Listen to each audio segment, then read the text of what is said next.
Johnny Tremain, Chapter 10, Part 3. 8th grade, I literally have one question for you for this part, and here it is. What information exactly does Johnny get out of Dove? Here's Part 3. The 18th of April. By afternoon, the sergeants were going about the town, rounding up the grenadier and light infantry companies, telling them, in whispers, to report at moonrise at the bottom of the common, equipped for an expedition. The sergeants would tap their red noses with their fingers and bid the men be whist. But it was common knowledge in the barracks and on the streets that 700 men would march that night. This very night, come darkness, the men would move. But in what direction? And who would be in charge of the expedition? Surely not more than one of the colonels would be sent.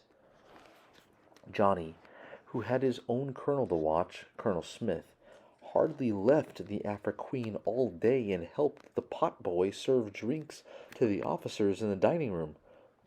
A young officer sitting with stranger did say, as he stirred his brandy and water with his thumb, that he hoped before long thus to stir Yankee blood. And what of that? Colonel Smith did have an army chaplain to dine with him that day. Did that mean he was suddenly getting religious, as people are said to, before they go into danger? Of one thing Johnny was sure. Dove knew much less than he did. Dove was so thick-witted he had no idea anything unusual was afoot. He honestly believed that the grenadiers and light infantry were merely going to be taught new evolutions. As usual, Dove was too wrapped in his own woes to think much of what was happening about him. By 5, Johnny thought he would leave the Queen and report to Paul Revere that he had discovered nothing new. First, one more glance at Dove. For once, he found him hard at work. His lower lip stuck out, his whitish pig lashes wet. He was polishing a saddle. "That guy," he complained, "hit me for nothing. He said I was to get to work on his campaign saddle." "Who's he?"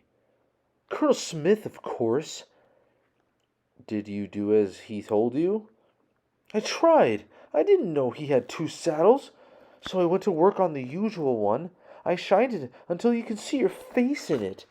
And he takes it out of my hands and hit me on the head with it. Says I'm a stupid lout not to know the difference between a parade saddle and a campaign saddle. How'd I know? Why, he's been over here about a year, and that campaign saddle hasn't ever been unpacked. I had to get it from Lieutenant Stranger. How'd I know?" Johnny said nothing. He realized he had heard something which conceivably might be important. Careful, careful. Don't you say anything to scare him. "Where's your polish? I'll help with the stirrups." The instant Johnny went to work, Dove, as usual, lay back on the hay. "One of the stirrups wrapped round my head. Cut my ear. It bled something fierce." Johnny was studying the saddle on his knees. It was of heavy black leather, brass, not silver, mountings, 3 girths instead of 2, all sorts of hooks and straps for attaching map cases, spy glasses, flasks, kits of all sorts. Colonel Smith is going on a campaign, but perhaps not. He might merely be riding down to New York. He leaned back on his heels. "Say, What if you and I took time out to eat supper? The Queen's cook has promised me a good dinner because I helped them at the table this afternoon. Roast goose. I'll fix it to you so that you can get in on it too. Oh, for goodness sake, no. It's past 5 o'clock. Colonel can't be going anywhere tonight. Oh, for land's sake, Johnny. He says I'm to show him that saddle by 6 sharp, and if you don't like its looks, he's gonna cut me to mincemeat. He's always saying things like that. He's the... Johnny did not listen to what Colonel Smith was. He was thinking. Well, after that, when Colonel Smith has settled down to play whist, can you get off? Tonight isn't like any other night.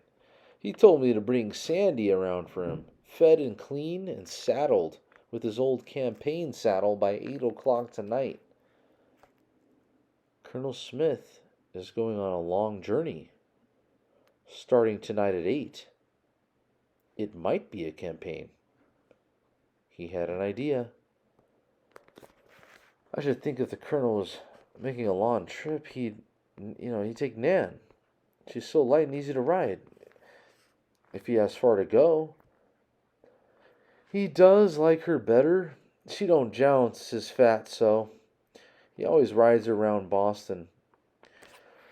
But only yesterday, he had Lieutenant Stranger take her over to the common when the men were drilling. Stranger says she's still squirmy when she hears drums and shooting. I heard him say so. Oh, drums and shooting. This was not to be a peaceful ride to, say, New York. His cloth whipped over the black saddle leather. He spat on it and rubbed even harder. The one thing he must not say was the wrong thing. Nothing was better than the wrong thing. So for a while, he said nothing. Sandy's good as gold, but he's an old horse and a little stiff. His front leg won't last forever. Colonel Smith didn't say he was going off on him forever.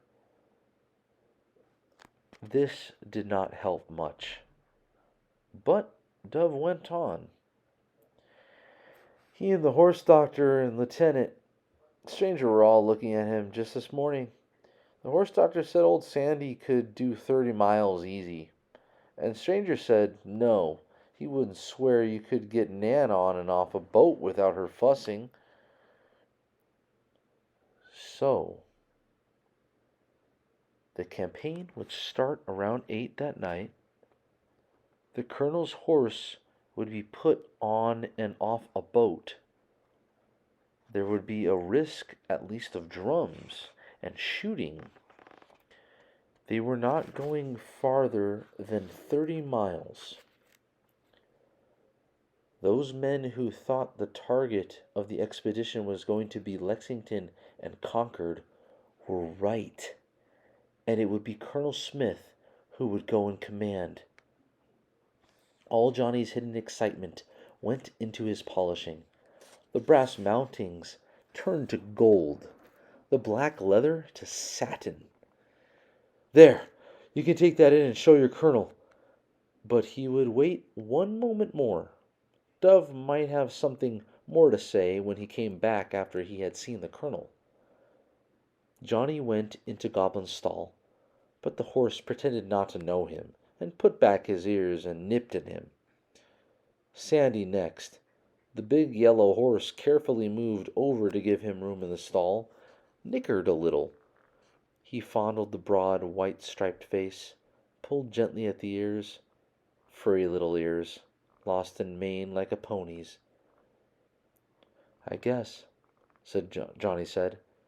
Looks like you'll be saying that rab before I do. Maybe Lexington. You tell that rab he'd best look sharp. Take good care of himself. Tell that rab. Oh, anything. Dove came back in a jubilee. Colonel says I've done a fine job. And so quick, he's going to give me tomorrow as a holiday. He don't expect to get back before night. Certainly, this campaign was going to be a short one if everything went as the British expected.